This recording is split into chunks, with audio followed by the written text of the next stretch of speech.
వీటిలో భాగంగా curved line పిల్లలకి ఇక్కడ ఇచ్చిన డాట్స్ సహాయంతో కర్వ్డ్ లైన్ ని వారి ద్వారా రాయించడం అన్నమాట.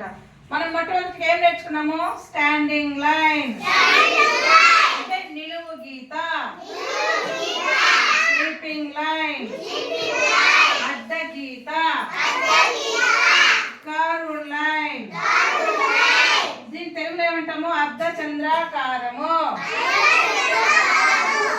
చంద్రుడు ఎలా ఉంటాడు? గుండ్రంగా ఉంటాడు. ఇట్లా ఎట్లా దీంట్లో ఇప్పుడు మనము ఆఫ్ వచ్చి రఫ్ చేస్తామా? ఇప్పుడు ఏమైంది? అర్ధ చంద్రాకారం. ఇప్పుడు మనము నిచ్చెన వేయాలంటే ఏం చేయాలి? స్టాండింగ్ లైన్ ఒకటి, ఇంకా ఒక స్టాండింగ్ లైన్ అన్నమాట. 2 స్టాండింగ్ లైన్స్ వేసి మిడిల్ లో ఉన్న ఖాళీ గ్యాప్ లో మనము ఇలా స్లీపింగ్ లైన్స్ గీసామంటే ఇక్కడ ఏమొస్తుంది? గ్లాడర్, నిచ్చెన. నిచ్చెన ఏం చేస్తాము? మనం పైకి ఎక్కాలంటే ఏం చేయాలి? నిచ్చెన ద్వారా ఈ హెల్ప్ తీసుకొని ఇవి స్టెప్స్ అన్నమాట. ఇట్లా స్టెప్స్ ఇలా ఎక్కచ్చు అన్నమాట. కాబట్టి మనకు స్టాండింగ్ లైన్ వస్తే ఏం బొమ్మ నేర్చుకోవచ్చు? 2 లైన్స్ వస్తే స్టాండింగ్ లైన్, స్లీపింగ్ లైన్ 2 లైన్లు వస్తే ఏం నేర్చుకోవచ్చు? గ్లాడర్, నిచ్చెన వేయచ్చు అన్నమాట.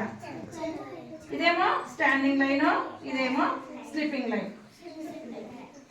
మీరు ఇంకొకసారి